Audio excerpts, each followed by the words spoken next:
We'd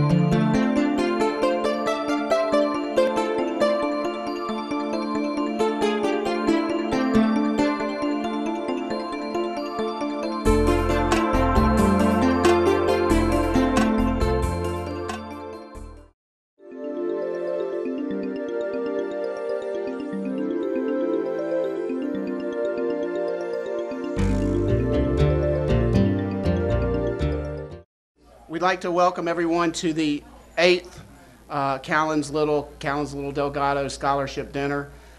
We've had this scholarship program in place since 2004. Since 2004, we've awarded over 75 scholarships, totaling over $100,000. How many recipients we have tonight? Let's see, we got 75 kids. Yeah, we got 3, 6, how many? Tonight we have, I'm counting real quick, 3, 6, 9, 12. Something like that. Something like that. We're not good at math. We're awful. Unless we can divide it by 3, we can't do math. So tonight we have 9 scholarship winners totaling $17,000. We have Rick Wells, who's going to be our Chief Rick Wells, who's going to be our guest speaker, and we have a number of wonderful presenters that we'll get to as we go. The reason that we started doing these scholarships was that Scott and I wanted to find a way, and Jimmy wanted to find a way to give back something to the community so that we could recognize young people in the community and do what we hope these scholarships will encourage them to do, which is go away to school, succeed, and then come back. The primary focus of our scholarship program has always been to encourage the recipients to remember that Manatee County is their home and that there's no place like home. You may be able to find a better job somewhere else or make more money somewhere else, but there's not going to be anything that ever replaces the love you have for Manatee County and the fact that this is your home.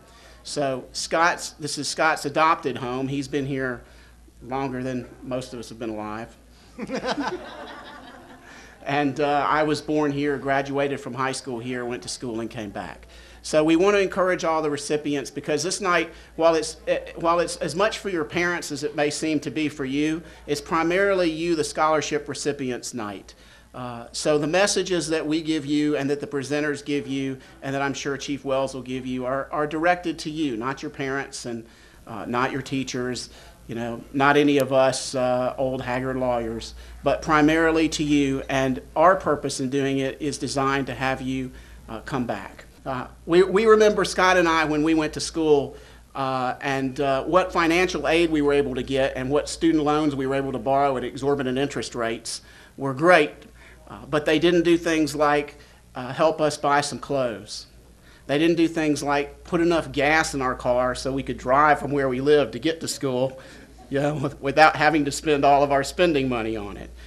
They didn't do things like help us determine what clubs or fraternities or sororities we wanted to join or pay the dues for that.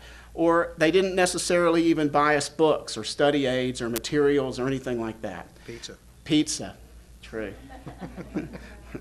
So when we decided to do this scholarship, what we decided to do was give you recipients a check.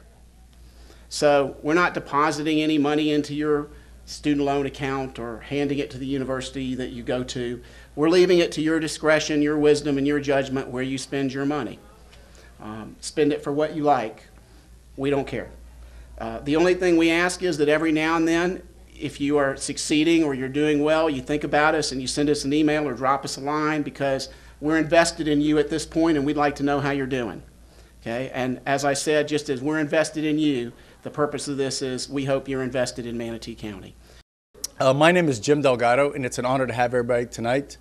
Before I present our keynote speaker, or speaker of the night, I'd like to give thanks to 3 very special people in my life, even though there's a lot of special people in my life, but those who aren't here, they don't get a hello, they don't get a shout out. My parents, Martha and Jim Delgado, if you could please stand up.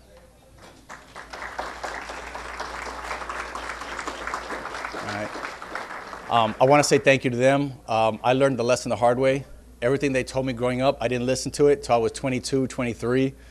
Trust me, your parents are right. I know it's hard to hear it sometimes, but at the end, they're always right, unfortunately.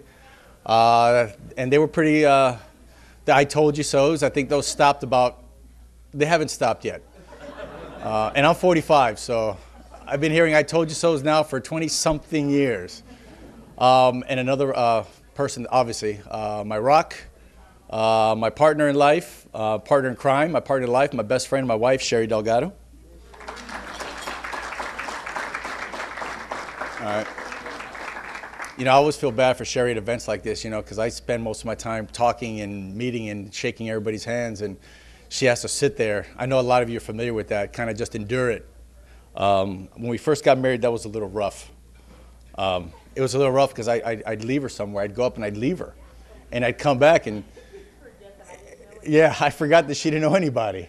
So what we did is we came up with this thing, just in case, a little advice. We call it Find a Friend. When you go to an event, find your wife a friend. And if you find her a friend and you visit her like every 10, 15 minutes, it's all good. All right. We have our offices in the great city of Palmetto, and I really mean that when I say that. We had our offices in Bradenton. Nothing wrong with Bradenton, but I tell you, when we decided to move our office, I think back in, it was built in 2004, we moved in. Scott met with 2002? All right. We decided to bring our business to Palmetto. Everybody was going towards Sarasota. They were going out to Lakewood Ranch. They were leaving everywhere, and we thought, well, why not go where everybody's leaving? Palmetto. This is a great town. I love this town of Palmetto. You got beachfront property, you got waterfront property, you've got great people, you've got great restaurants, and we've kind of made our home there since 2004. So, although I am not from Florida, I did not go to school in Florida except for law school. I'm very proud to say that I have my business and my activities in Palmetto. And the person that's going to be our keynote speaker is a major part of that. Chief Rick Wells. For those of you who haven't met him yet, get to know him. He really is a fantastic guy, and I'm glad to call him a friend of mine. You know, because of him, crime rates are lower. There's more communication. It's been going on now for years, and he just makes it better. Chief Wells is one of those guys that will come to your office, and he will listen to you. If you have a problem, he will listen. If you have an issue, he will listen. If you have a gripe, which, let's be honest, he's the chief of police. I mean, most of the time it's going to be a gripe, right? No, I mean, how many people, Chief Very, say, hey, great, you guys are fantastic. No, I say, hey, you know, your guy gave me a ticket. You know, I was only going 2 miles over the speed limit. Can you fix it? Don't go to Chief Wells. He's not going to fix it. Trust me. You know, he'll tell you, look, you're on your own. You're a lawyer. Take care of it, you know. You know, pay the fine. He's just a great person, and I'm so happy that he's here. I'm so happy that he's speaking to you guys tonight. He does represent Manatee County, and you're going to notice that every presenter tonight is a community leader for a reason. These are leaders. This is where you want to be in the future. We pulled out some big guns for this event, and I'm very proud. You're going to see everybody in their own right is somebody. And there's somebody that you've seen in the newspaper, you've read about, you've seen on television, and you're going to keep on seeing on television, and you're going to keep on reading about them. And you're going to be able to look back and say, you know what, I went to an awards dinner, and they were there, and I met that person. And you never know. You guys are young. You're never going to know what relationships you make now are really beneficial to our future. So it's a great honor and a true pleasure to introduce the chief of our great city of Palmetto, Chief Wells.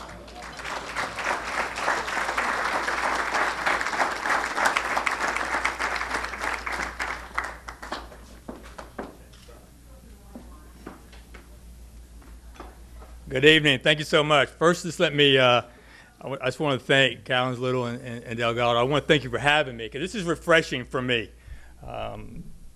To see a group of young men and women that have achieved so much at this point in their life is something that I, unfortunately, don't get to witness very often.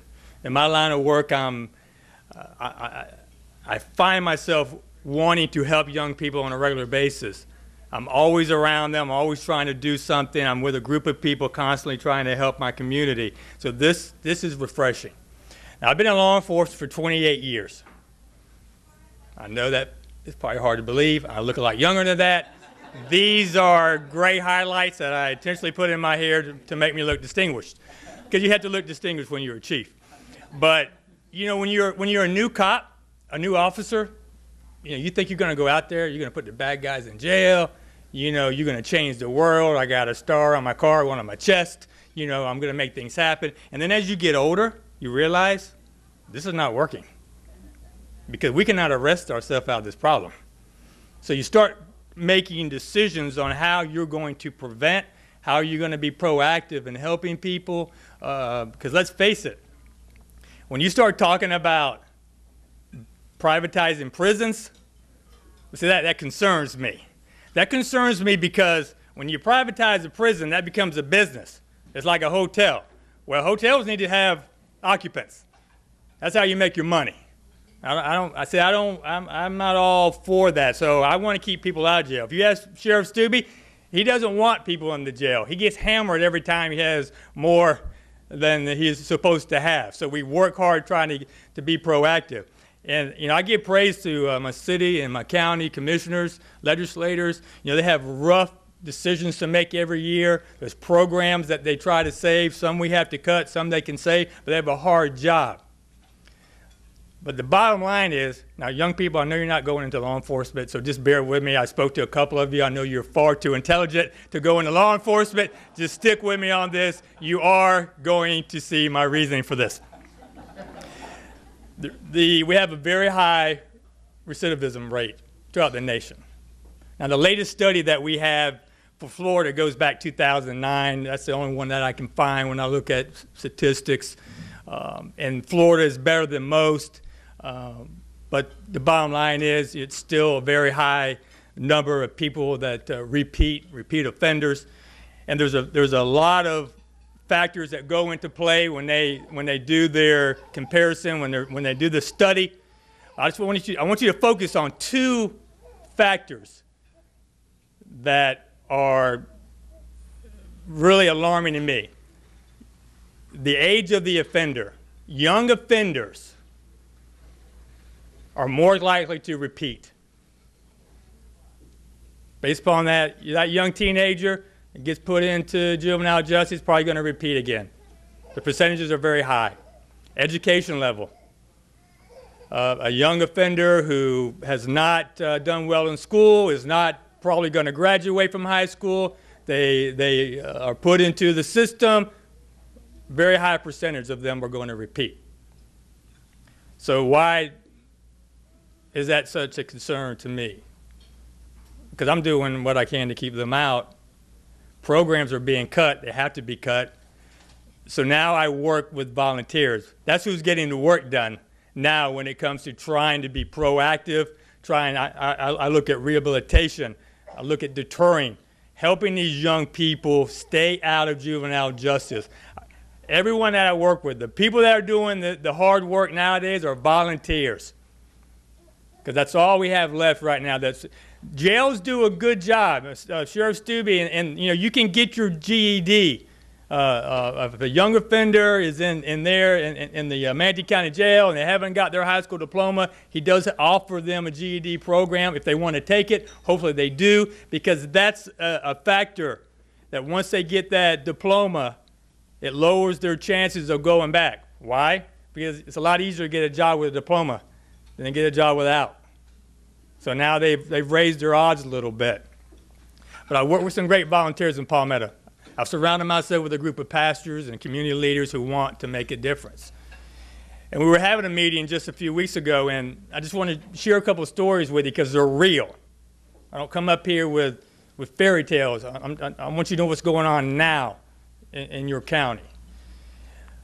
We had Frank Gargett in there. He's the superintendent from the Division of Juvenile Justice. He runs the Manatee facility. He's telling us about a 10-year-old boy that is in there. I'm like, 10 I mean, seriously, Frank, 10 years old, he's out of control. The teachers can't control him. He shot a couple of kids with a BB gun, here he is. He's in the facility.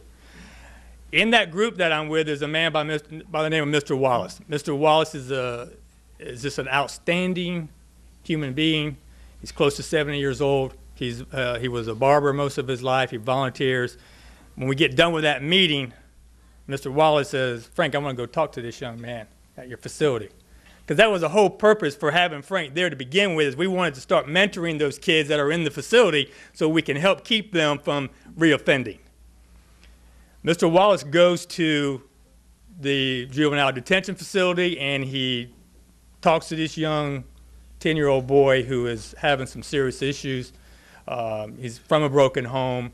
You've heard it before, but he's not caring about anyone, anything, and he doesn't make any excuses for that.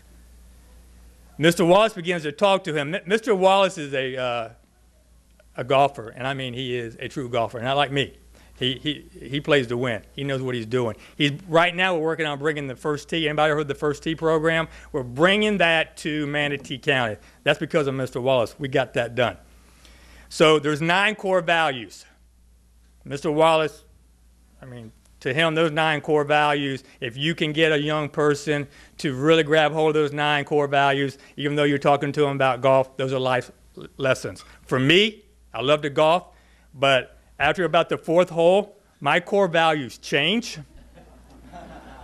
And they're really not something I want to teach a young person because my game is not that good. But Mr. Wallace goes to this young boy and he starts to discuss these 9 core values with him. Tells the young man to write them down, which he does. He says, hey, look, I'll be back in a couple of days. He comes back. That young boy, with all this anger and violence inside of him, had taken it upon himself to find the definition of each one of these core values, and he wrote them down on a piece of paper. And Mr. Wallace was so excited, he ran to my office as soon as he got out of there, and he showed me what this young man had done, and his handwriting was impeccable. This kid was not stupid. He was intelligent.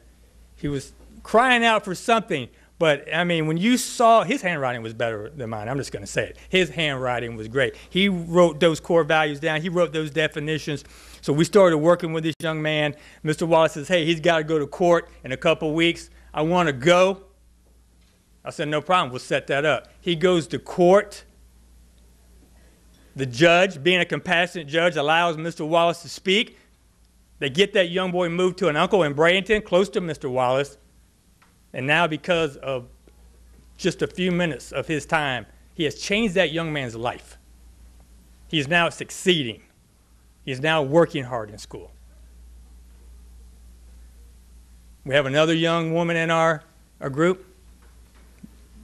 You can't write a story about her life growing up.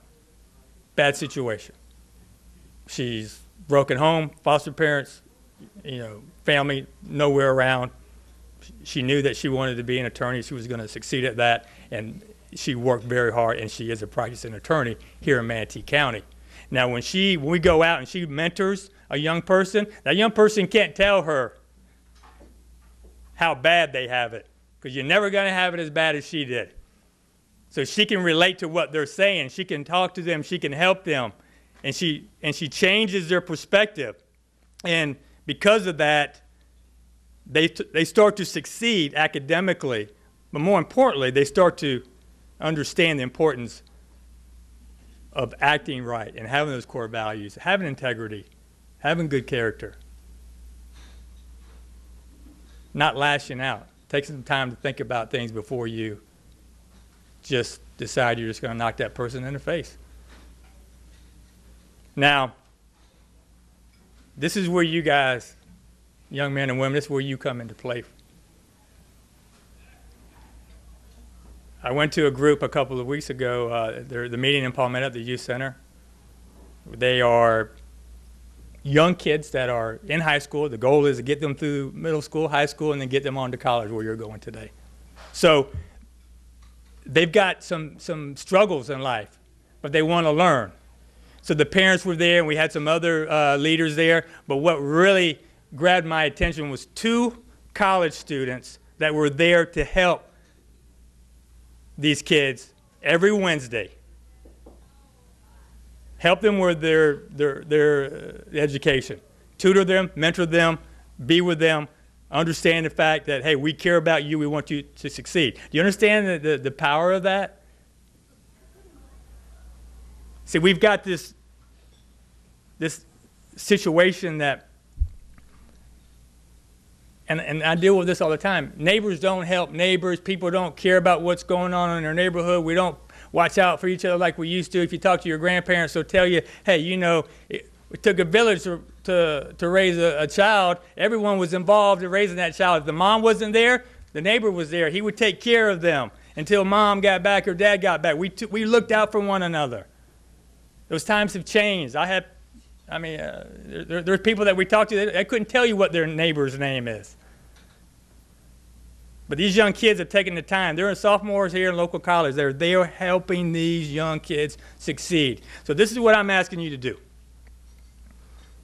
You all have a skill. Whatever it is you like to do, you can help someone. Imagine what you could do if you took a couple hours a week when you get back. You can't change the world right now. You can change the world when you get back. If you could just take a couple hours a week and you mentored someone, you mentored a young child, a young kid in middle school, high school, whatever the case is, in your neighborhood, not in your neighborhood, you can go somewhere. There are kids there waiting to be helped. Okay, you can mentor them. They get through high school, they're graduating. You can sit back and say, hey, see that guy? Yeah, I mentored him when he was in middle school. Didn't know multiplication. I taught him. Yeah, he's going to college now. He's going to be an engineer. They go off to college. They come back. It's this beautiful cycle of volunteering, of giving back to the community, helping each other succeed. We have lost that art, so many of us. We need to get it back. Each one of us have a role that we can play. That's all I'm asking for you young students that have so much to give. Go to college, succeed, but when you come back, give back. Thank you very much.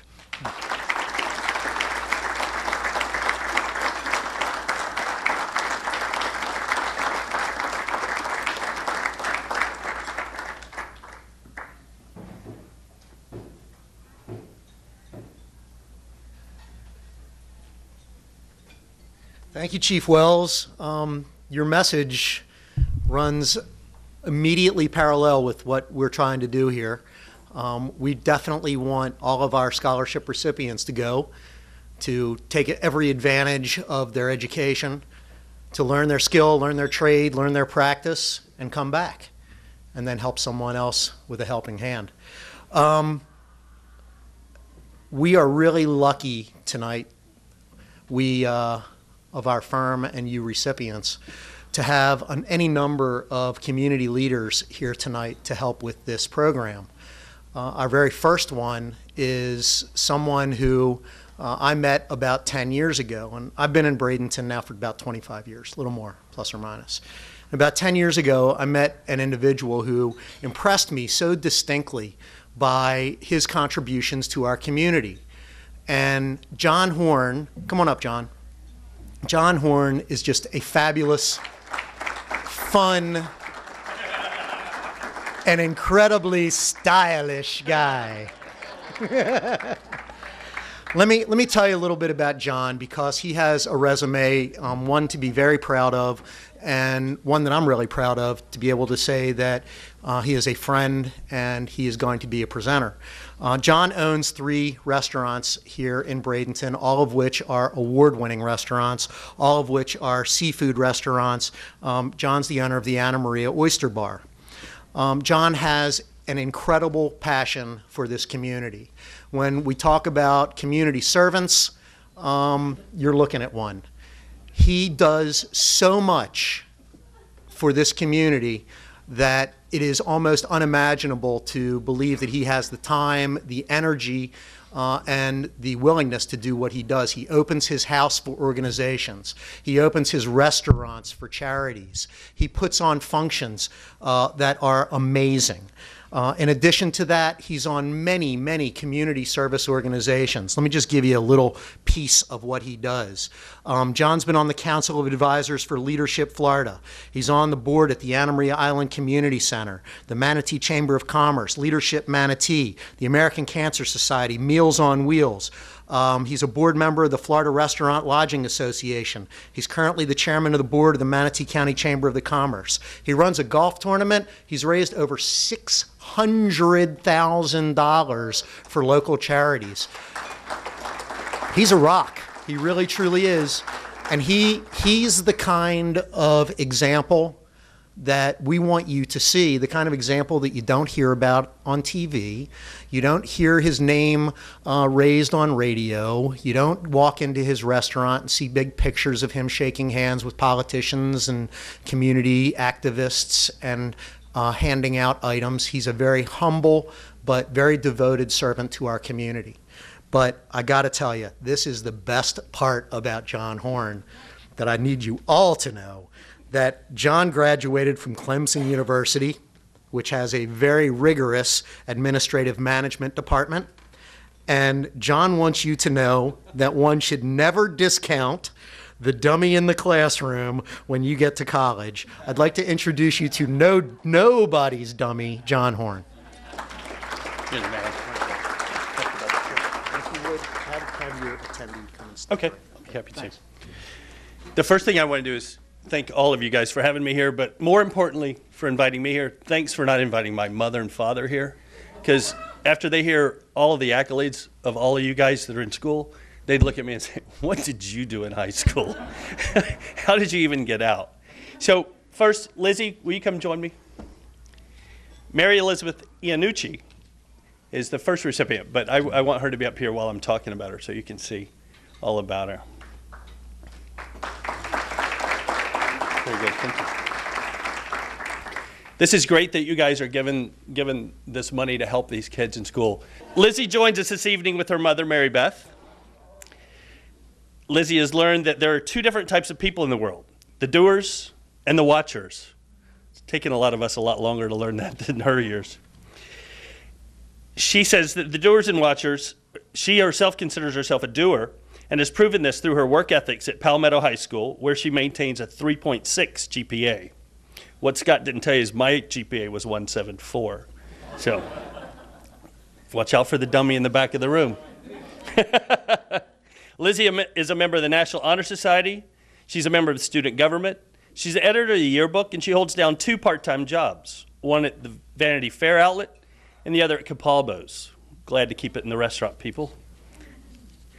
Lizzie's an outstanding example to other students in her academics and her citizenship. She's an intelligent young lady who is active in community service by helping with the football and wrestling teams and many other school organizations.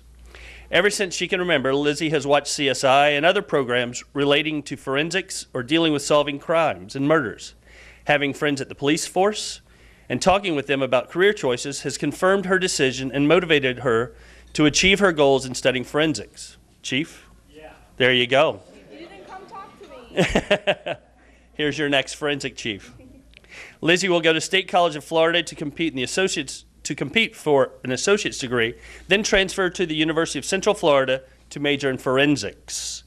Please join me in congratulating Lizzie Annunci and for the recipient, the first recipient tonight, of the Kallins Little Delgado Estrogribia Scholarship.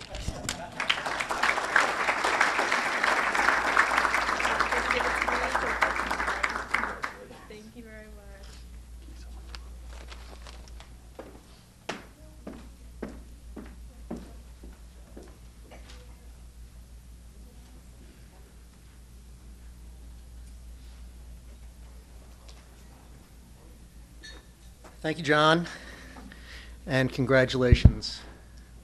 I have the task of making a correction to my partner. You know, Melton's usually right about everything, as we all know in the office. However, this is our 7th year, not our 8th. We're looking forward to the 8th. We're already planning it. We've got the application forms ready. And we have not 9 scholarship recipients, but 12. Okay. Our next presenter is someone who became known to me out on Anna Maria Island many years ago. We were both members of the JCs together, which was an organization that hoped to raise funds to give money to organizations on the beach.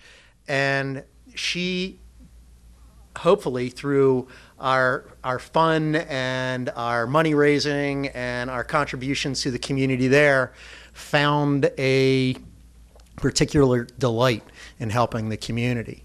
She went on to become a city councilwoman, where she was instrumental in ascertaining and developing funding for any number of projects in Holmes Beach. Thereafter, because of her hard work and the recognition of her desire to do better, she ran for mayor and won hands down. In fact, I think every election she's ever been in, she has won hands down, also to a tremendous amount of clapping and applause. She is accomplished not only in the realm of community service and politics, but she is also quite brilliant. She is a nurse. She's held incredibly important positions of leadership and management at Manatee Memorial Hospital. She has gone on to become a county commissioner here in town. And if any of you are hockey fans, you'll find that just this very season, she became a recipient of one of the Lightning Person of the Year. Is that what it's, I think, community hero. And she's a community hero to us as well. And I'd like to present you to Carol Whitmore.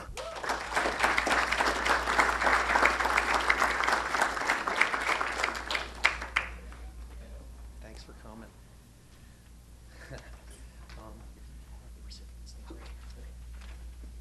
First of all, you know, I truly believe in 6 degrees of separation. And the person that you have given me tonight, if Kara Nelson could come up, everything that is about her, I've touched or been involved with. And when I tell her story, you'll find out. First of all, I have never been to in all my years, have I ever been to an organization or a function like this where a private company has done this for the youth of Manatee County on their own dime. And I just want to tell you guys that nobody else does this, and I'm very proud of you, and I wish others would step up to the plate. And I think they all deserve a major round of applause.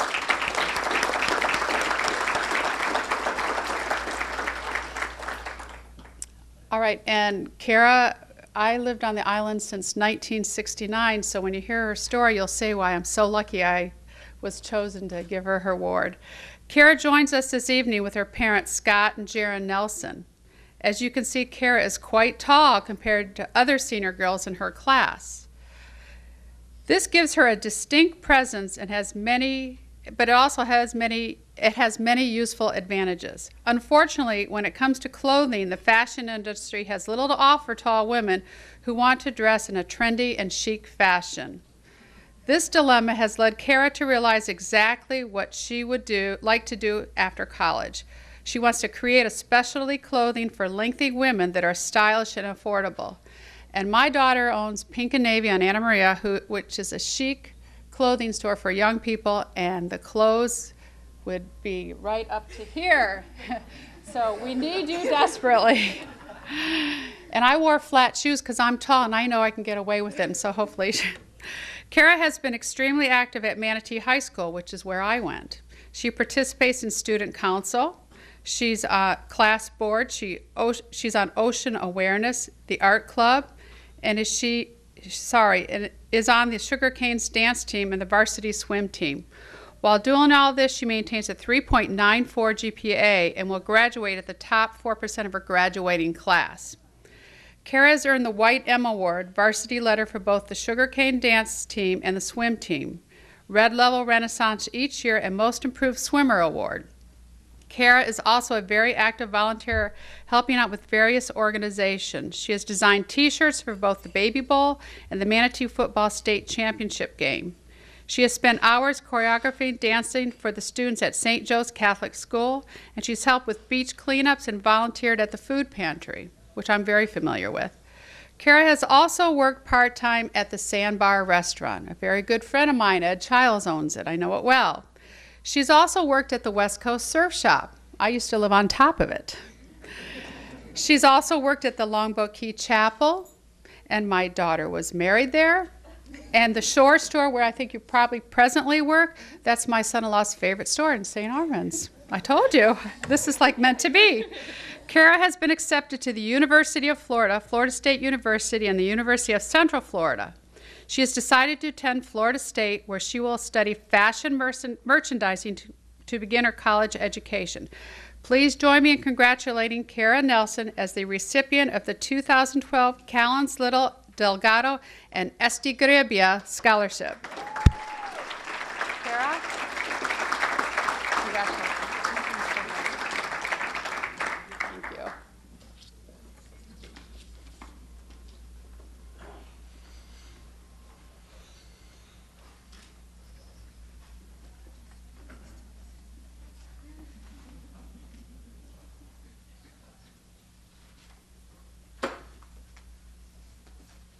See if I can manage to not knock the mic over this time.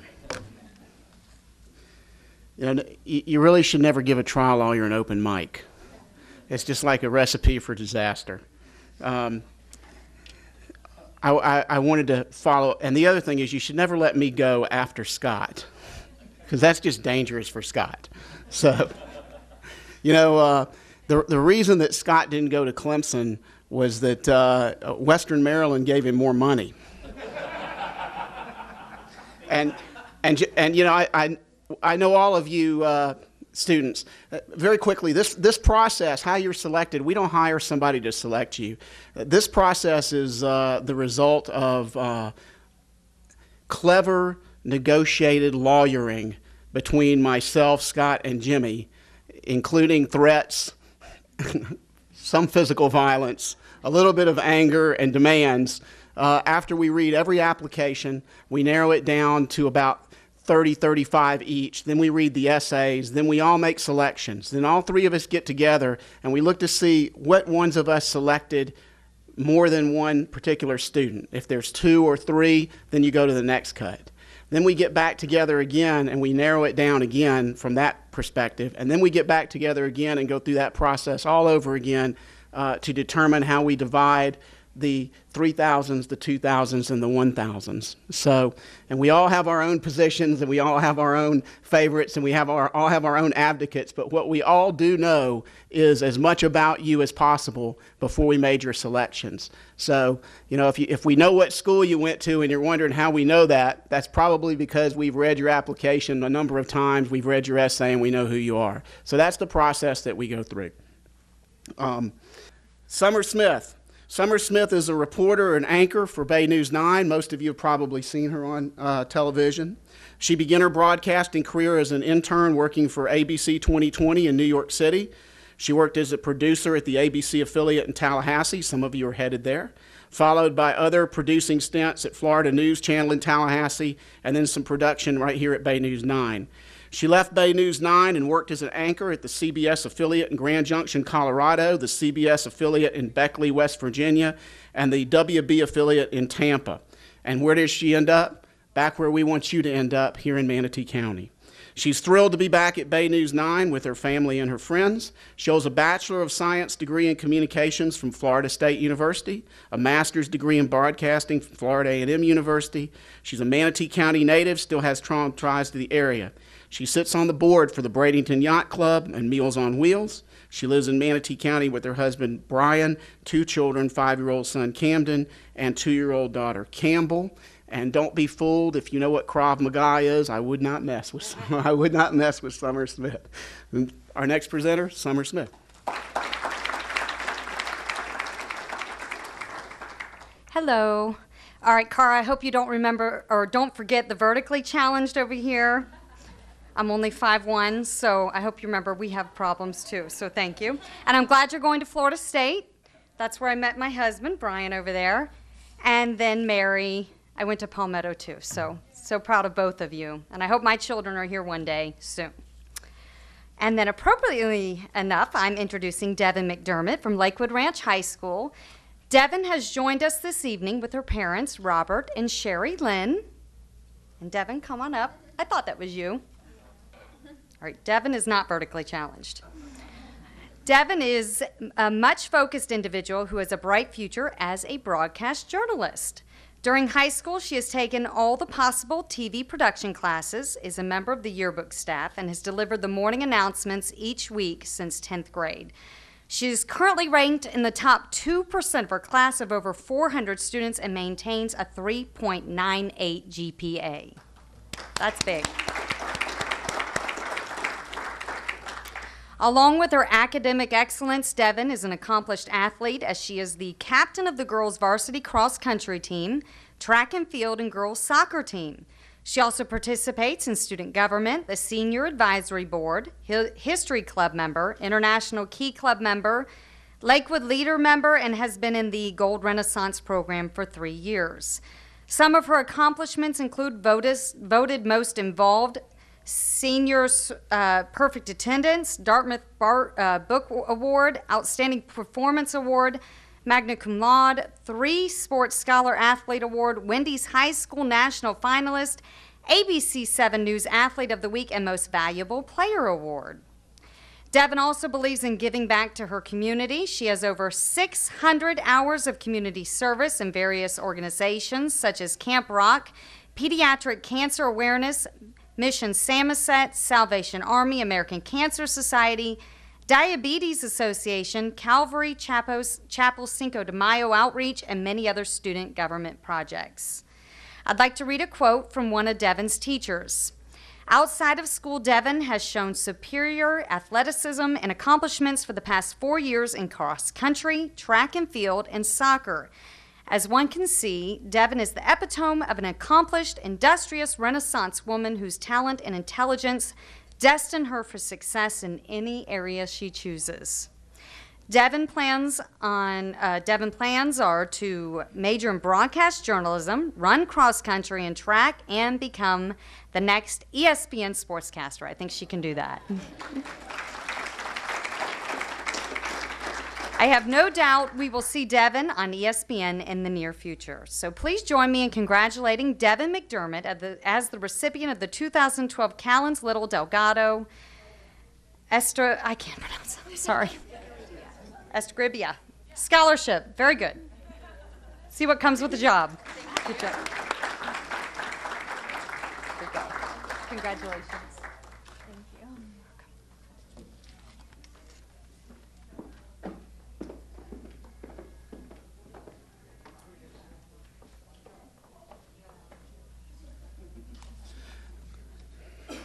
Our next presenter is John Barnott. Before I get to him, I wanted to save the most important person in the office for last. There is one person in the office who, without them, it would be complete, total, utter chaos. We would be all going in different directions at different times. We'd have no focus or direction, and we'd be completely lost, and that would be Ann Northrup, who holds the title of office manager, but also holds the unofficial title of psychologist, accountant, bookkeeper, peacemaker, problem solver, and put this whole thing together with the help of Amy Poole, who was long distance in Oregon. So thank you very much, Ann.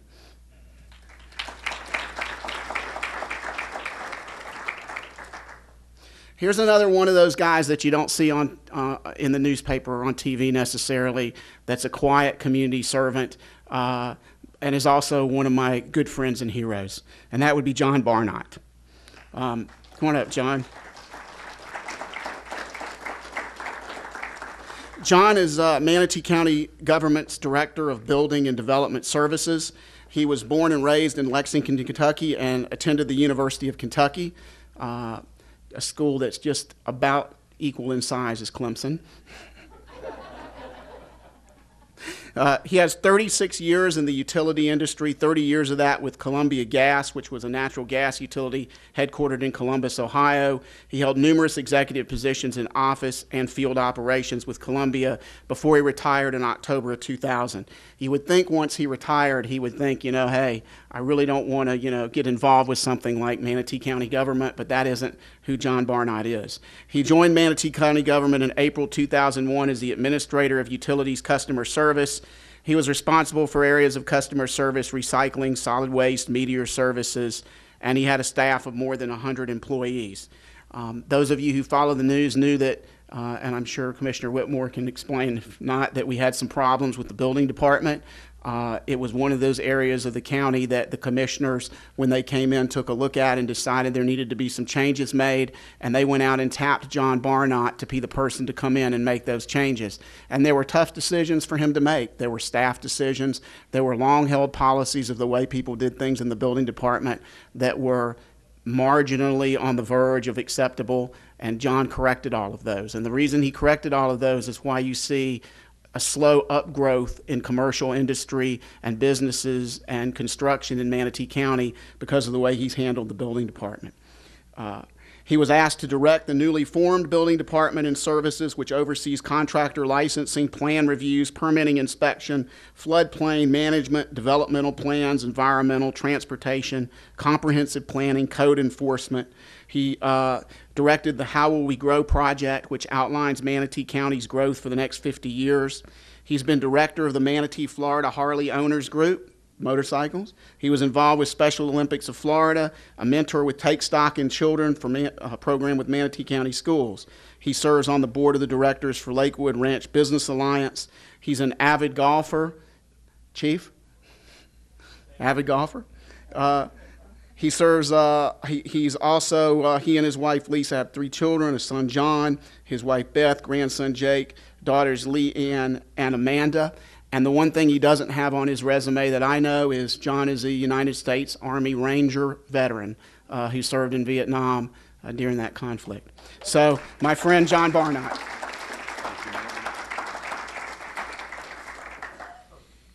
Thank you very much, Milton. I'm glad Summer didn't push the microphone down too far, because I am not vertically challenged. You know, when I got a call to do this, I thought, how cool is this? I get to go and present a scholarship award to a young person that has worked very hard. I'm very fond of young people. One of the things that Milton didn't mention, from 1980 to the year 2000, I was an assistant volunteer high school football coach. And I did that on my own time, my own expense, and loved every minute of it. And we worked very hard with those folks. And I'll call them folks because we had both girls and boys in the program. We had young ladies that supported the program. And it was a great event. And you know, I guess they talked about, and I'd like to call him up now, William Sean Wilkes. William, come on up. That's why I got William. How are you, son? How about yourself? Good. You know, I'm kind of fond of these old football players. They're good guys. They work hard. They're devoted. They understand the meaning of team and teamwork. And that will take you a long way in life. William joins us this evening along with his parents, Laurie and William Wilkes. Would y'all like to stand up? As a young boy, William often thought the success of an individual is how well known your name was in the community. Now, as a high school senior, he has come to realize it's all about the man in whom you become in your community, and most importantly, the future father you become for your children. Very powerful words. William has attended Manatee High School for the last 4 years, where he carried a 3.4 GPA. He played varsity football for the last 2 years. He's played varsity football for the last 2 years, along with varsity baseball. In both of those athletic encounters, he won state championships. That's something not many people can do. He has also volunteered countless hours working with special needs children. You know, he says countless hours. He's very modest. Over 150 countless hours with special needs children. And he also works multiple hours at the Manatee High School concession stand during basketball season. One of William's recommendation letters reads, William has matured from a boy into a young adult who is responsible, mature, compassionate, and will become a productive member of our society. He is focused and determined and will be successful at whatever he chooses. Here's where William and I are going to differ a little bit, even from John and Scott. Unfortunately, this fall, William's going to attend the University of Mississippi. I played football at the University of Kentucky. So. Lexington. Can we call the coach after this? We pay well up there. I mean, our starting five in basketball, 3 freshmen, 2 sophomores are going to the NBA. Exactly. So anyway, I know William's going to do a fine job at Ole Miss, and I look forward to watching him play on Saturdays.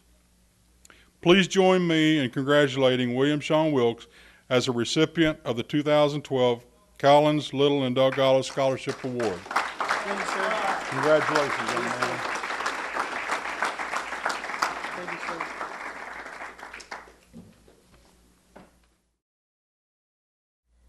sir. My recipient is Marissa Kessler. Where is Marissa? This is really an amazing young lady. I had the pleasure of looking over her credentials. Marissa is joined by her mother and her stepdad, Kevin, and Tasha Pendleton. Marissa attends Bayshore High School, where she maintains a GPA of 3.83, and she graduated in the top 4% of her class. I was on the bottom 4%. Marissa has a passion for math, science, and helping others. She tutors math students through, now get this, Mu Alpha Theta. Now I thought, Mu? Yeah, you got a whole bunch of beautiful young ladies, and you call it Mu. It's Mu, not Mu, okay? Through Mu Alpha Theta. Works with individuals on a confidential basis in reference to the effects of drugs and addiction with their family, and helps out answering the phone over the summer at Southeast High School.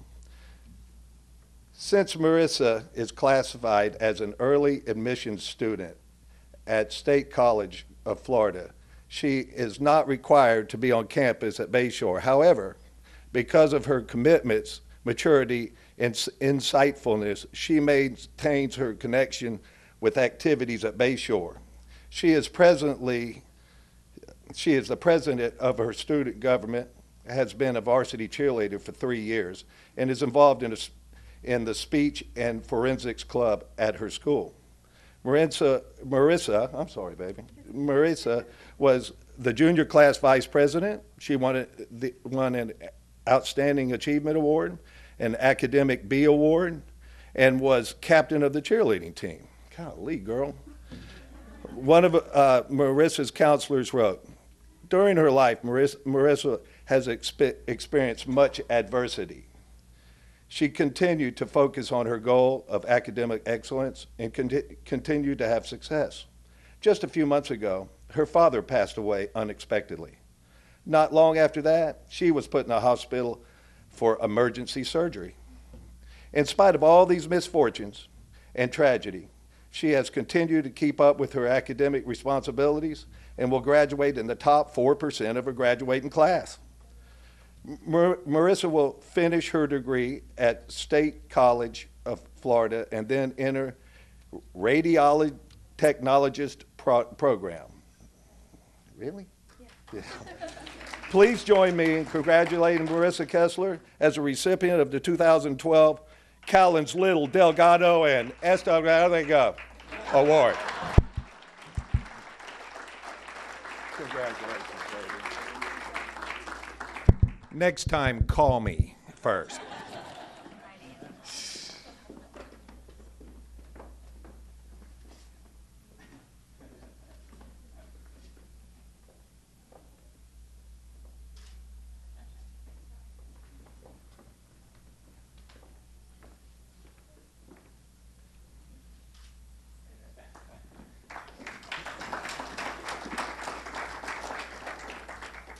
Good evening, everyone. I'm Jose Estigaribia. I thought I'd throw that out, just see how it's not as hard as it looks. Some of the local judges say Mr. E. I'm sure they say other things, but Mr. E is, and that works for me, that's fine. I'm very fortunate tonight to be a presenter to a presenter. Our office also gives a scholarship that is the Andrea Peters Scholarship. And Andrea was, when I started with the office several years ago, 7 years now, Andrea was one of those people that lights up a room. She was from Jamaica, extremely energetic, lively. I can tell you personally, I had honeymooned in Jamaica, and had visited Jamaica several times, so I shared a lot of stories with her about Jamaica. Good stories, fun stories about the music and the cuisine, and you can imagine. So it's a great pleasure for me to have Sylvia Roberts, if you could please come up, Peters, who will be presenting the award for the Andrea Peters Scholarship. Andrea, and if you'd like, by all means, share some more words. It's completely up to you. It's, as I said, it was meeting her. I can honestly say it was just fantastic. I think we all in the office miss her tremendously, and will continue to miss her.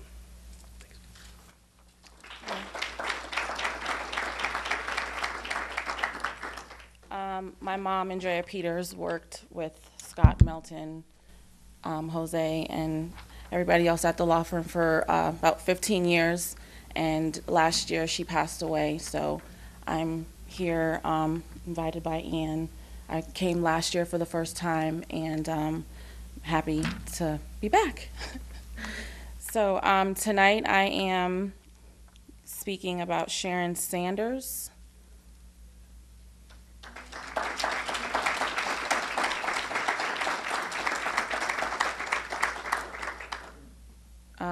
I don't have a lot of credentials either. But Sharon joins us this evening with her parents, Sharon and Napoleon Sanders III. Sharon attends Bayshore High School, where she placed her focus on writing skills, taking journalism classes for all 4 years. Sharon embraces challenges and has performed well at Bayshore, earning and maintaining a 3.40 GPA. Sharon is a member of the Educational Consultant Consortium, Inc., and is a secretary for the NAACP Youth Council in Manatee County. This membership has broadened Sharon's insights and has given her the opportunity to explore her options. While attending an NAACP National Convention in Los Angeles, she met a graduate of a CAU, Clark Atlanta University, who was an alumna of the Mass Media Arts program at CAU. This gentleman has appeared in Hollywood motion pictures as well as commercials and is highly successful. Sharon strongly believes in a CAU will prepare her for her future leadership endeavors. On a monthly basis, Sharon volunteers in programs where she helps with fundraisers so children will have toys at Christmas and their parents receive assistance. She also writes for the high school newspaper and has been inducted in the Quill and Scroll National Honor Society. Barbara Harvey, who is the executive director of Educational Consultants, says this about Sharon.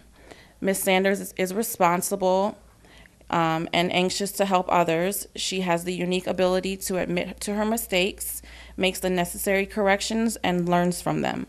She sets goals and implements strategies to achieve her mission.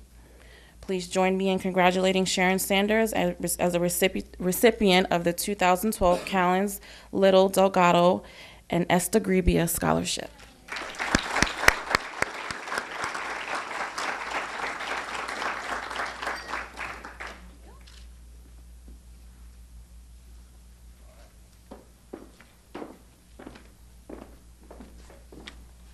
Estigarribia. All right. Esti, Jose, the tall guy with the funny hair. Many different names. I think he's trying out for a film of, Mullets are back. I'm not sure what it is. We couldn't have the Love Fest forever.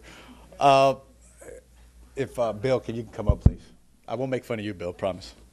Bill Galvano is a true public servant. Although Bill and I don't agree ideologically on many things, although there's some things we do agree on, and that is community. You know, like I say, a true public servant. Many people, they say things to get elected. They do things because it's popular. And as long as I've known Bill, he does it because it's the right thing. I remember, I don't know if you remember, before he was a politician, he did a lot of stuff with the Gulf Coast Latin Chamber of Commerce. And he was always a friend to the Latino community, you know, and that was very important to me when I first got here. I didn't know many people. And Bill was one of the first people that I met that was involved that wasn't necessarily a Latino, but he helped out, and I'm very proud of that. He was first elected to the House of Representatives, District 68 in 2002, and he has since been reelected 3 more times. That's quite impressive. Bill has served as chairman of the Rules and Calendar the Rules and the Calendar Council, and chairman of the Select Committee on the Seminole Indian Compact Review. He's also served on the Full Appropriations Council and the Joint Legislative Budget Commission. Prior to that, he chaired both the Healthy Families Committee and the Committee on the Future of Florida's Families. As you can see, there's a trend. You know, they're all to do with community and family, and that's kind of like the theme and the trend of tonight. On top of that, he's the past chair of the 8-County Bay Area Legislative Delegation, and has had the distinct honor to be awarded the Chair's Cup for excellence in regionalism for his creation of the Tampa Bay Area Regional Transportation Authority. If you guys read the paper, you know that's always in the paper. And we're very proud of you that we can say that our person is the chair of that. It's very exciting. Other more recent awards, and there's a lot, we only have a few here, is the Manatee Chamber of Commerce Statesman Award, the Florida Sheriff's Association Legislator of the Year Award, the Healthy Families Florida Leadership Award, the ARC Legislator of the Year Award. He has also been recognized by many other organizations. There are just too many to list here. On top of those, trustee of Moat Marine Laboratory, a Kiwanis, also member of the Manatee County Sheriff's Advisory Council, the Manatee County Gold Star Club, and of course our Bar Association. Just in case you guys didn't know, Bill's a lawyer. Wouldn't you hate to go up against a representative in court? Thank God that we're in different areas of the law. I could just see Mr. Delgado and Representative Mr. Galvano. I think I could see the outcome of that already. Sorry, Bill. He's probably like, don't ever let Jim introduce me to anything ever again. More importantly, Bill's been married 19 years to Julie, and they have 3 wonderful children, Michael, William, and Jacqueline. This is a product of our public school system in Manatee County. Started off at Manatee Community College, went to the University of Florida, then he got his law degree at the University of Miami. I'm not even going to ask how that happened. But I'm sure a gator and a hurricane, that's exciting. I root against myself. I could see that. And when we talk about started off as a custodian and a courier in the law firm, he is now a partner at Grimes Global. The reason I'm reading this is because there's a lot of names, and unlike some people, I don't want to leave anybody off, okay? I could just do what everybody else at Grimes, you know, I could do that. I could do that, Scott Melton, Andy, but no. I'm going to give the other guys on the list a little bit of credit. Right. You're with me, right? Yeah. One, right? And you're I don't even want to get into it, Bill. I'm with Estigarribia. I know. Started as a custodian, a courier from the bottom. And now he's a partner at Grimes, Global, Grimes, Hawkins, Gladfelder, and Galvano Bradenton. That's that really cool old building. I think they still have somebody that mans the elevator. Yes, we do. All right. That's you. Well, it could be. It could be. No. My proud honor, representative and a friend of all of ours, Bill Galvano. Thank you.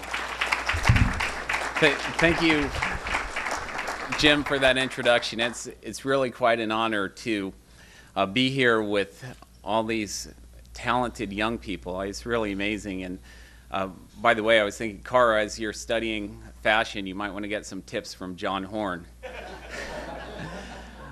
But being here tonight reminds me of something that I did learn in the legislature, is that government is not the answer. It's not. It's people. It's people like the gentlemen and ladies who are hosting us here tonight, who have taken it upon themselves to make a difference in the community, and that's what's going to make a difference in the community, as Chief Wells has touched on earlier. And you know, Melton, I've litigated against you, and I have seen that face before. So, and it's scary. That's why I'm in a different area of law now.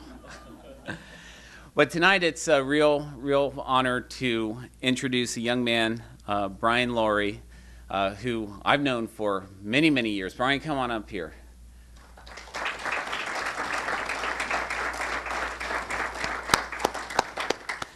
Brian is here tonight with his parents, John and Christine, and they have been, I knew John when his hair was a little darker as well. Good friends for many years, and I think it's important to note, and everybody sort of touched on it, but a big part of the reason that these young people are being honored is the parents that they have, and I'm really proud that you all have children like this, because it really shows that there's a commitment on your part to bring them along. Brian attends Bradenton Christian, where he has consistently challenged himself with AP and honors curriculum and maintains a 3.75 GPA. And I remember when he and his whole Bradenton Christian class, what was 5th grade, right, came up to Tallahassee and toured the Capitol and took pictures and looked at the murals, and here you are. You were about that size at the time. Brian believes in giving back to the community and has volunteered numerous service hours with many organizations. He plays the guitar weekly for the youth band at Faith Christian Church and also is a guitar music tutor. He has helped raise funds for cancer victims, families in need, CareNet crisis organization, school projects, and Huntington's disease. At Bradenton Christian, Brian plays varsity baseball, and during his senior year has participated in the Manatee County Explorer paramilitary program, a law enforcement training program for seniors. Some of Brian's accomplishments include the Gardner Webb Scholarship Merit, National Honorary Beta Club, Duke Tip Award, LECOM Challenge Program, and achieved highest merit throughout high school. Not only is Brian active at school, he also has worked at Schroeder Manatee Ranch landscaping and lawn maintenance, automobile detailing. He helps at Waterleaf gate security and maintained various clients' seasonal homes in Waterleaf. So he's, you know, Chief, you got a lot of... Brian is highly interested in raising global awareness. He believes people should be familiar with global issues and dilemmas so that individual citizens of all countries can relate to one another more effectively. Brian has been accepted to Florida State University and plans on pursuing a double major in international affairs and criminal justice. Please join me in congratulating Brian Laurie.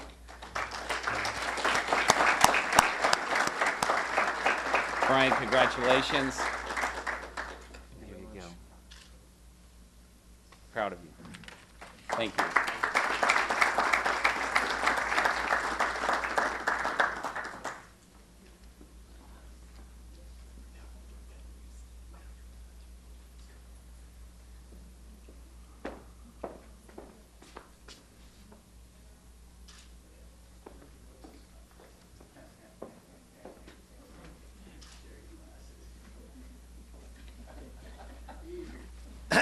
Just so you know, some of us read law books too.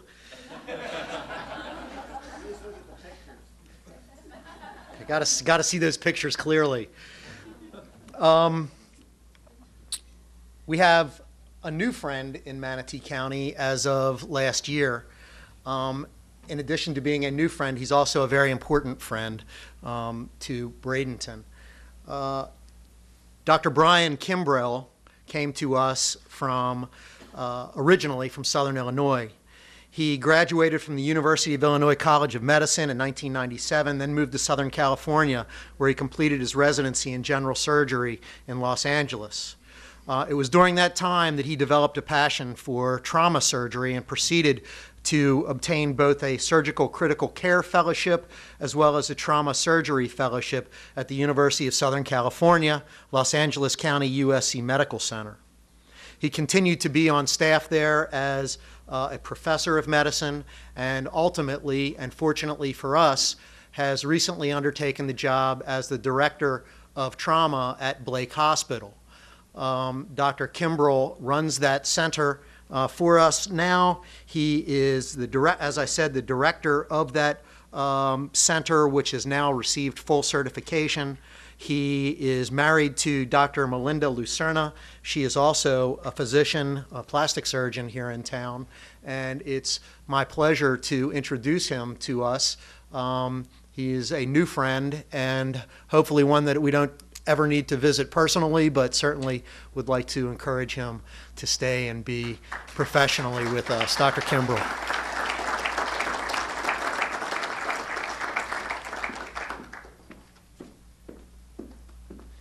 Thank you. Thank you.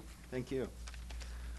Well, thank you. I want to first say I'm very honored to have been invited today to be part of this awards ceremony, and I'll have to say honestly, listening to everyone's accomplishments, not only the students but all the presenters, I feel extremely humbled and very proud to be here and be able to present.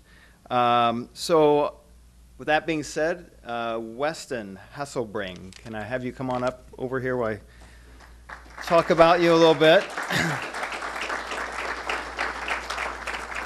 So Weston's here today with his parents, Kelly and Dell Hasselbring.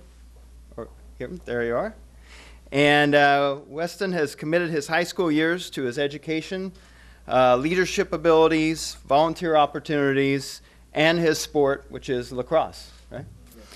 And Weston attends Sarasota Military Academy, where he maintains a GPA of 3.75, plays varsity lacrosse now I do not know much about lacrosse, so it's a midi? Yes. As a midi, and as a teacher assistant in both biology and geometry. In the school year of 2010 to 11, he took it upon himself to create the SMA Interact Club Relay for Life team. He showed outstanding initiative and leadership by volunteering in all the SMA Interactive Club activities. He supported the members by providing transportation, positive interactions, and Weston's commitment to Relay for Life still continues on this year as well. Weston has won the Gold Cord Academic Honors Award and a varsity ribbon for athletics, and he's been accepted to Jacksonville University, where he will study mechanical engineering. He also has an excellent, Jackson University has an excellent Navy ROTC program and a Division I lacrosse team there. And after college, Weston plans on joining the Navy as an officer to obtain additional engineering experience, and eventually would like to design engines with a renewable resource to help the environment. That would be wonderful. He also plans on continuing to support kids and lacrosse, as he feels lacrosse has taught him so much about hard work and patience. He enjoys spending time with his family and traveling, and of course, playing lacrosse. Please join me in congratulating Weston Hasselbring as a recipient of the 2012 Kallins Little Delgado Estigarribia Scholarship.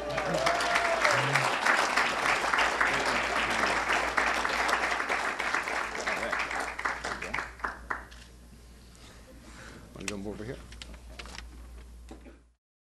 We had a memorial scholarship honoring Andrea. Andrea Peters was just a breath of fresh air, and she was first Melton secretary, and then I stole her away, and we proceeded to have a lot of fun for many years. And because of, or in addition to losing Andrea last year, we also lost my dad.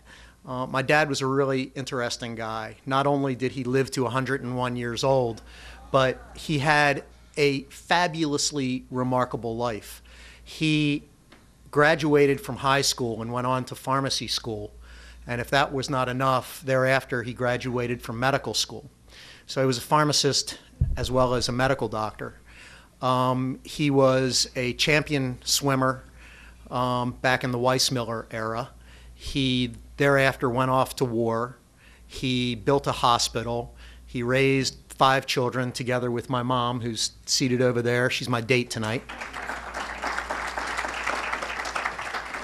Who, if you want to know about any place in the world, literally, go and talk to her because she's done it all, seen it all, been to all, right? Usually with me within her index finger and thumb on my ear dragging me along. But in honor of my dad, the guys in the office thought that we should have a scholarship named after him. So we do. And this year's scholarship recipient, and incidentally, we have moved from the $1,000 scholarships into the $2,000. So we're winding up, we're just about there. And the first $2,000 scholarship, named after my dad, Ed Kallins, is Brian Decker. Come on up, Brian.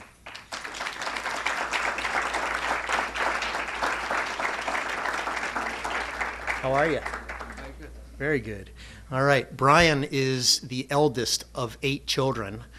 In fact, we have number 8, or actually number 1 and number 8 seated over there. Those in between, we just couldn't seem to load the buffet up enough in order to satisfy that one. But we're really happy to have Brian here today. And he's got an exceptional resume, as do all of you.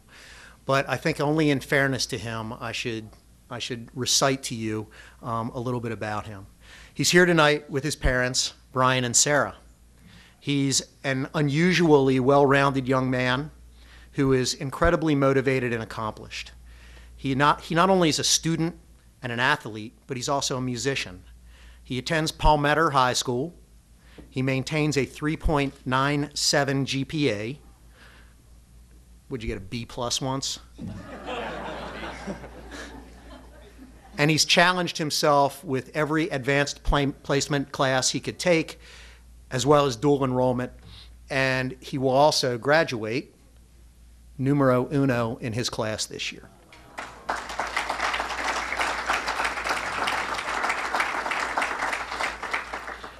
John Horne and I both graduated number 1 from the back of our class. Brian's captain of the varsity basketball team. He's participated in varsity track and cross country. He co-founded Academic Achievement, which is an after-school tutoring program to aid fellow students.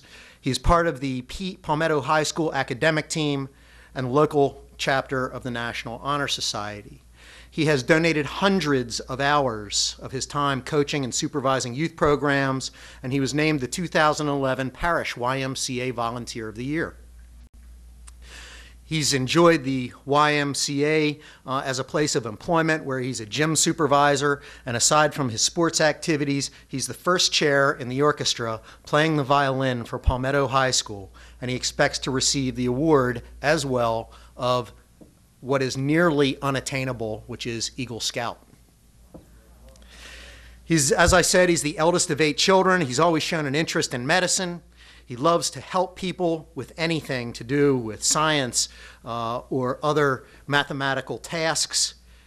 He takes his role as a big brother seriously, and he's devoted to the well-being of his siblings.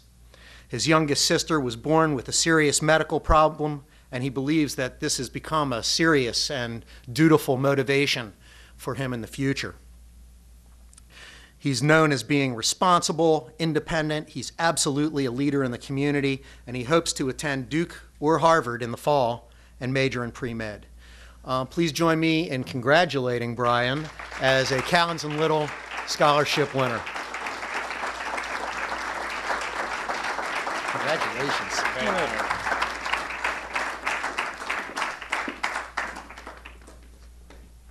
All right. There is a, not just is Ed Kallins' chair empty tonight, Scott's father, but there's another chair empty tonight, Ann's husband, Paul, who's not with us tonight either.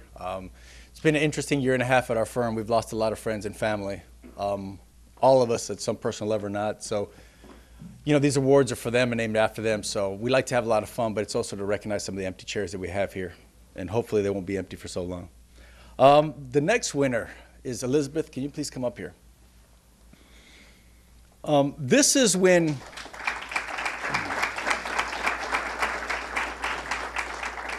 Melton talked earlier about some of the finagling, the negotiating, the fighting, the threatening, is when you get down to somebody and when you know somebody. I know Elizabeth, but I don't know her. I know her brother, Cesar, who went to Cornell. I know Elizabeth. I was told about Elizabeth before I actually met her. A friend of mine called me and said, hey, you got to do a letter of recommendation for this girl. I said, well, you know, I don't do letters of recommendation unless I meet them. He said, well, okay. I said, so I have to meet her because I just can't do it. I can't just put out a letter if I've never met them. So I met Elizabeth, and I come to find out that I know Elizabeth's father, her mother, I think your uncle, your aunt, maybe your grandparents, and your brother. I think I knew them all. So their story is a little different. Jessica and Cesar, can you please stand up? And I want you to give them a hand real quick, and I'm going to tell you why. They have 4 children. The first one got accepted to Cornell. Elizabeth just got accepted to Harvard. The next one is same. Which one? One. Okay, but he'll be looking at also. And then the other one, I met the little sister. She's also has her eyes on an Ivy League school. That might make 4 out of 4. And why is this impressive? Cesar came to this country when he was 17 years old. At 7 years old, he had to take care of not only himself, but 7 others. This man not only raised his brothers and sisters, came to the States at 17 and raised his family. 4 children. Learned how to speak English. The mom came with the same thing through a migrant.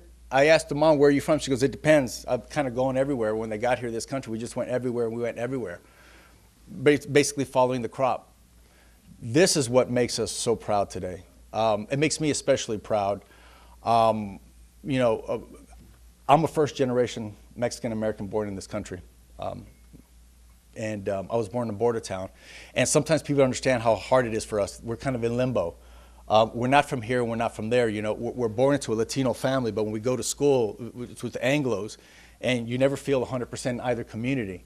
It's getting easier for us, but you know, sometimes, you know, it's hard when you turn on the television and all you hear is negative things about us. And Elizabeth, you know what I'm talking about. You know, you're trying to make yourself better, and you're better, and you turn on the television and somebody's basically calling your whole race of people criminals, bad people, and so on and so on. My children are affected to it this day. You know, they've had the instance where they look at me and they say, why do they hate us so much? And so hearing stories like Elizabeth's are kind of special to me. You know, like I said, they came here and they might have 4 out of 4 into Ivy League schools, and I think that's very impressive. And start off in the fields, and if you speak to the parents, I mean, they're amazing. I told him, you know, we can mass produce this. You know, we could sell some of this, and we can mass produce it. Whatever he's doing, I want to do it myself. Elizabeth Garcia's story. You met her parents. She's #1. I'm going to see you one, Scott. I'm going to raise you one. I got a #1 student here, too. Out of 384 students, she's #1 in her class. That's impressive with a GPA of 4.0.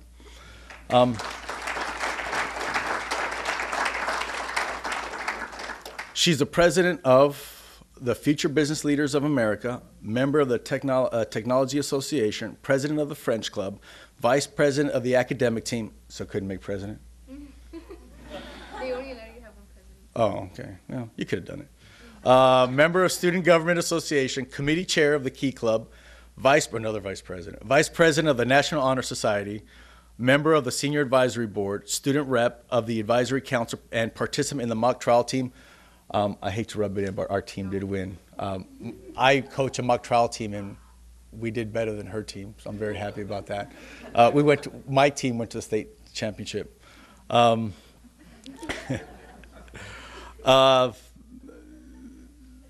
Teacher of AP European History, founding member of Project Hope, a lead drummer in her church band, and founder of the Samaritans program. Her motivation, it's obvious, stems from her father. And these are her words, who as a young boy was made to find provisions for himself and 7 other family members. Her father slept on a dirt floor and was always hungry. At 17, he arrived in America and began to dream. He dreamt of a mattress and a buffet meal. This man is her motivation. He's her father. He speaks English with a heavy Guatemalan accent, and he is the reason why Elizabeth will change the world. These are her words exactly. There's just so much here. Just got accepted into Harvard. She's gone. And she's going to go before that because she told me she's going to do some community service work before she gets to Harvard. Please join me in congratulating not only Cesar and Jessica and Elizabeth, but everybody for the 2012 Kallins Little Delgado and Estegarribia Scholarship of $2,000 to Elizabeth Garcia.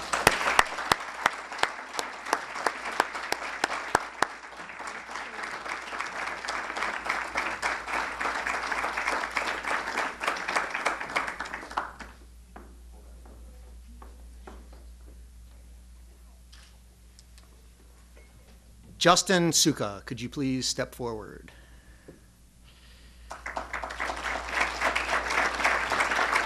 Justin joins us this evening with his parents, George and Dorothy Suka. And Justin lives on Longboat Key.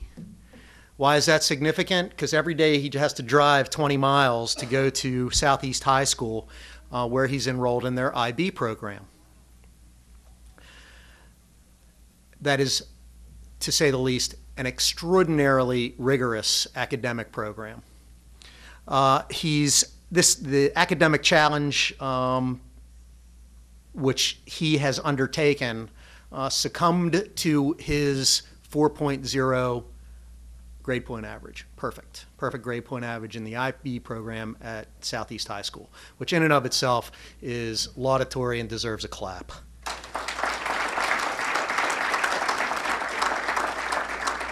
He's described as an individual, according to his football coach, Paul McTeal, as a individual who, quote, has it, end quote.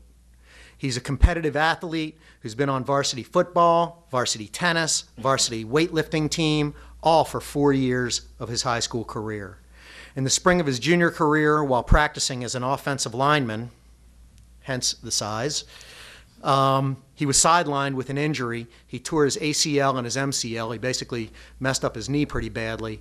And although those injuries playing, it did not deter him from participating with the team. He would attend his rehabilitation workouts with physical therapists, and he assumed the role of a graduate assistant working with the younger football players.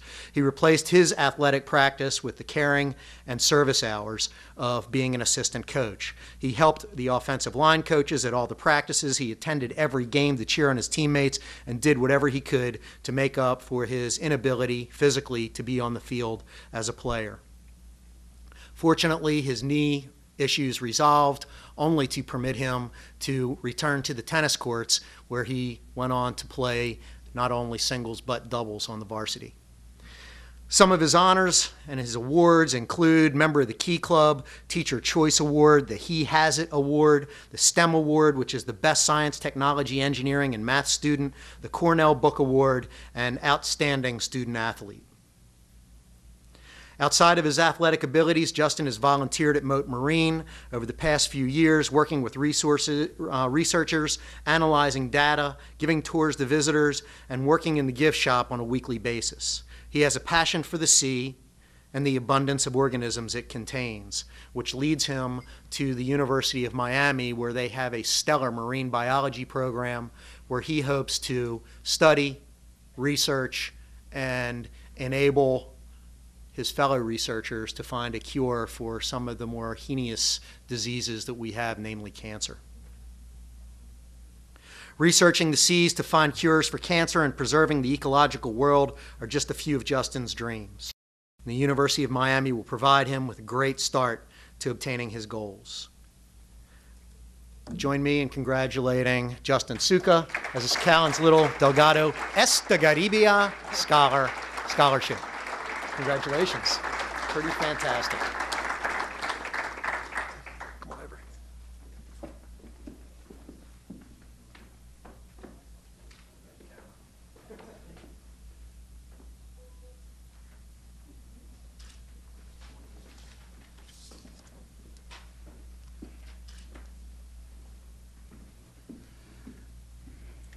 So, Sarah, what did you think as we went through all the 2000s?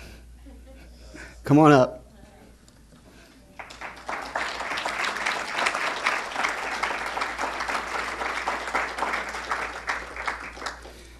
This year's $3,000 Kallins Little Delgado and Estegarribia Scholarship Award winner is Sarah Tedesco.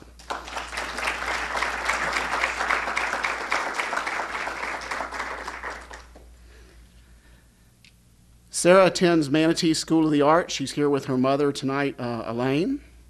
Is Elaine here? There she is.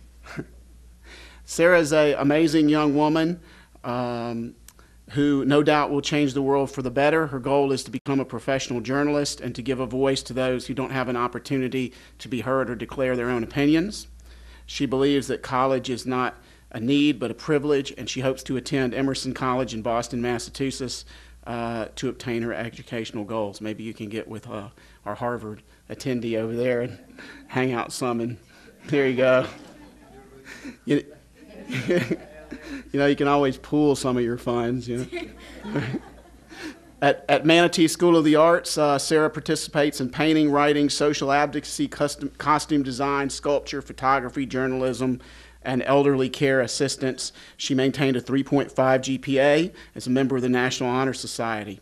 Some of her awards and honors include a trip to Reno, where she placed 4th in the world at the Intel International Competition for a project on biodegradable ideas to help clean up the oil spill in the Gulf of Mexico, something that's very important to our community, very important to Kallins, Little, Delgado, and Estigarribia. As you see the signs, we're helping people that have had the problem of losing their incomes and their livelihood as a result of the BP spill, so we're very touched by that.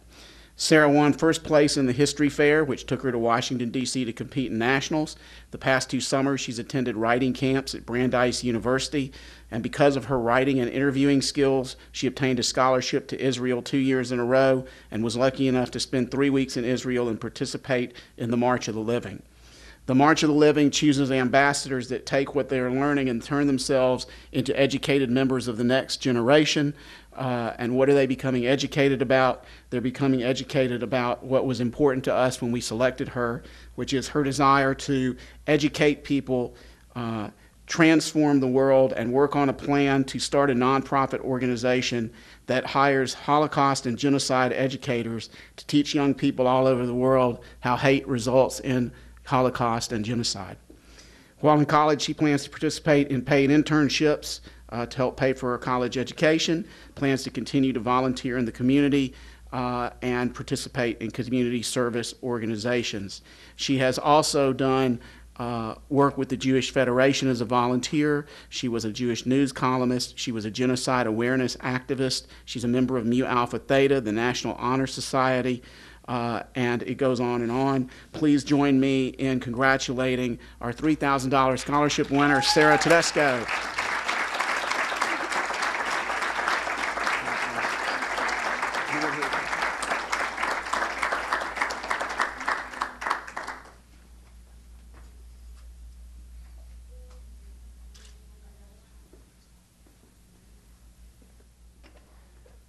As Scott said, we need to have all the scholarship winners. Please wait. Scott's going to get the last word. You wonder how I got to pick the $3,000 winner. Let me tell you how things go in our office. Let me tell you how this works at Kallins, Little, Delgado, and Estigarribia. Then I'll translate it. Yeah. Who's going to have the honor of presenting the $3,000 award winner? So here's how it goes. Jimmy lost out in the first round. I can't tell you how that happened, but he lost out in the first round. That left Scott and I. So Jimmy picks a number between 1 and 10 that he writes on a sticky note. And whoever's closest to the number presents the $3,000 and the other presents the $2,000. Seriously, this is how it works in our office. So the first time, Jimmy writes down 3. And Scott picks first, and he picks 3. Now, how does Scott pick 3? Because he watches Jimmy write it.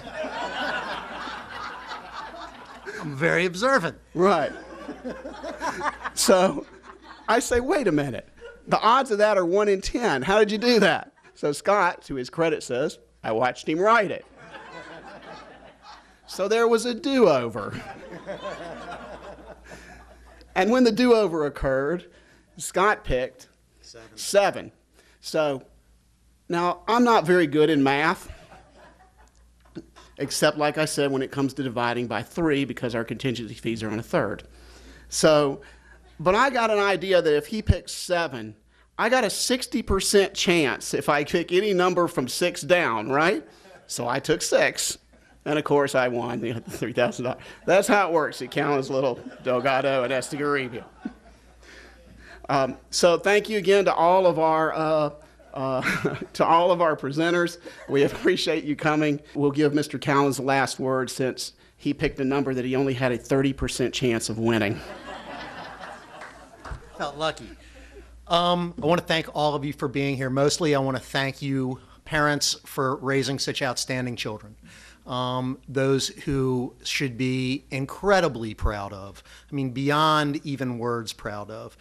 You scholarship recipients, I really only have, after my 28 years of legal practice working with some of the best lawyers in the community, one tidbit of advice. That is, if ever the opportunity avails you, and someone says, in order for you to prevail between the numbers 1 and 10, pick 5. Thank you very much. If the recipients would please come over here, we'll get a picture and send you all home. Thanks again for coming.